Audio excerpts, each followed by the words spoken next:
Hey everybody, and welcome to my second edition of my YouTube version of Talk About Books Thursday. I do this on TikTok as well. Please be sure to follow me over there, Mama Sanders Reads. I also post bookish content on Instagram underneath the same name, so pay me a visit on all the platforms. Today, what I'm going to do is I'm going to talk about the books that I read for the month of February 2025, and I'm going to go in order from least to most favorite, and then I'll talk about the book that I'm still currently reading. So here we go. Here's our stack of books. Let's talk about it.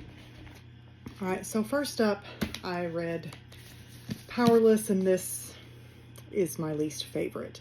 I really wanted to like this book, but it was too much like The Hunger Games. I spent the vast majority of the book going, well, that's just like The Hunger Games. That's like The Hunger Games. That's like The Hunger Games. It was to the point where it was irritating. Like, it just felt like a book I have read a million times before. There were also some elements of other books as well. One scene is kind of very reminiscent of one of the Harry Potter books. Also, shades of the Red Queen in there. And it just didn't feel really original at all. It just felt way too similar to other stories that I've read so many times, particularly The Hunger Games. And at first, I wasn't going to, read the next one. And then as I got towards the end, there were a few things that I kind of got curious about, a couple of theories that I developed. And I thought, okay, I'll read the next one just to see if I'm right and to see if the story goes in a different direction.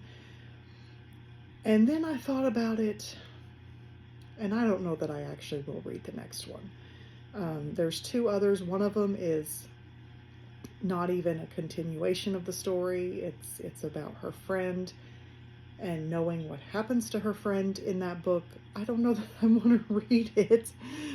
And then, the second one that actually does continue the story is out, but I don't know. I might check it out from the library out of curiosity, and that's probably going to be about it. Yeah, I just couldn't with this one. Next, A Song to Drown Rivers, and first up, appreciation for how beautiful this book is.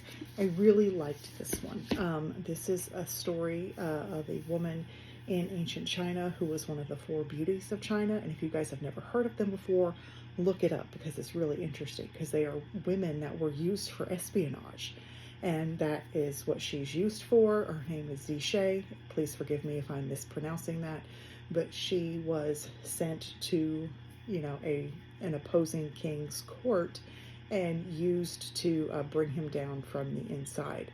I thought it was really good. I really liked her character and her friend that went with her into the palace. I saw a lot of people that didn't like this one, but I thought it was really good. My one beef with it is I really would have liked to have seen a little bit more, because she's in the king's court for a few years and it kind of time jumps. So I really would have liked to have seen a few more of her experiences while she was there. But other than that, I really liked this one. Thought it was very beautifully done. Definitely would recommend that one. All right, next up is another one that I absolutely loved, and I've had this one on my TBR shelf for so long, and finally got around to reading it. The Heaven and Earth Grocery Store. I loved this book. This is one of those books I think that every American should read. Actually, the next two I'm going to talk about are the same way, because this is a book about America and about community. And you have people who live together from extremely different backgrounds, caring about one another, taking care of each other, looking out for each other, becoming friends despite all the odds. And it really is just a nice little microcosm of American life. You've got some not so great people in there, but there's also these wonderful characters that just really help kind of bring American community to life. And it explores what it means to be American, but also, to be from another country. What it means to be American when you have all sorts of people around you telling you that you're not American. people treating you like you're less than, and still continuing despite that. So I really loved this one. Definitely recommend it. The next one is one that I think we should all read also because it is timely. I got done with Lula Dean's Little Library of Banned Books, and I loved this on several different levels. One, it's hilarious. I haven't laughed out loud this much since I read A Man Called Ova several years ago. And this book is so timely right now because in the US, book banning is on the rise. And most of the time that is done at a local level, and now we're starting to see it more at a government level, not in every state, but in some. And it's something that we all need to be aware of. So in this story, you have a woman named Lula Dean who is the epitome of a Karen, and she just really wants attention. It's really all she's after. And she gets it in her head one day that she's going to start banning books and pulling them out of the local public library and pulling them out of the public school.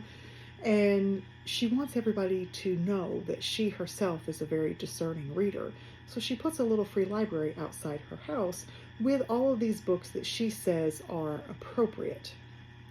It's important to note that she never actually read any of those books. She just went to Goodwill, picked up a bunch of books at random, and stuck them out there. Well, someone comes along and takes out all of the books that Lula put in and replaces the covers. They take the covers off, put some of the banned books in there, puts the covers on those, puts it back in the library. And people start picking the books up out of curiosity, very quickly figuring out that what's on the inside is not matching the outside. But everyone finds the book that they need. And I loved that. This book definitely deals with the power of words and the positive power of reading. And for some people, it changes their perspective. For a few others, it changes their lives completely. And I just thought it was really well done. It's done both in a humorous way, but it hits on some very important themes as well. So definitely another one everybody should be checking out. And now to my favorite that I read in the month of February. I read James. Everyone needs to read this book, especially if you live in the South. This is a retelling of Huckleberry Finn from the perspective of Jim. Y'all need to read this book. It was absolutely fantastic. And just like Lula Dean's book talks about the power of reading, this book talks about the positive power of writing and the simple impact that a pencil can have. I will tell you, in this book there is some limited use of the N-word. If you read the original Huck Finn, or if you know the time period that this is written in, you understand why the word is there. But I did want to let you guys know that it is present in this book. James is written as such a beautiful character. He is strong, he is intelligent, and I absolutely loved him. I loved this retelling more than I loved Huckleberry Finn. I mean, I read Huck Finn when I was a kid, and I remember liking it, but this book is going to stick with me for a long time to come. And this is definitely another one that every American should read. This is definitely my number one for February, and it's probably going to be in my top, probably 3 for the entire year. This book was that good. All right, and lastly, I want to talk about the book that I'm currently reading. This is The City and Its Uncertain Walls. This is translated from the Japanese, and I'm almost halfway through, and it's good, but yet I'm also struggling with it.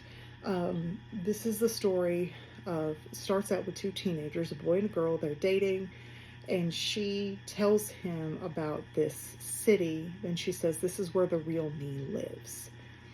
And then one day she disappears, and he spends a part of his life looking for her, waiting for her to come back. And at the same time, he also visits this city where she supposedly is. So it deals a lot with mental health, because she says that she doesn't have mental health issues, but she clearly does. You can see it. He's not, at 17, he's not really able to understand that, but there's definitely a lot going on in her life that he's not aware of. And it almost seems as though the city that she's created is her escape, but it's not what you would expect. Because if somebody's building an escape in their mind, you would think it would be a place that is absolutely perfect. And the place that she has created is not. It's a safe place, but yet it's very flawed as well. So there are a lot of interesting themes in here, you know, about love, about relationships, about waiting. Definitely, you know, some mental illness there. It's starting to pick up a little bit more.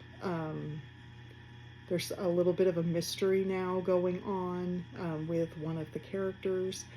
So I'm curious to see where that's going. So I am enjoying this one, but it has been a bit of a struggle. I'm hoping to get it done before the end of the month, but we'll just have to see how much time I have to read and whether or not I make it. Fingers crossed that I will. So there you go. There are my reads for February. If you liked this video, please leave me a comment and give it a like. And for more content like this, please subscribe to my channel. I will see you guys next Thursday.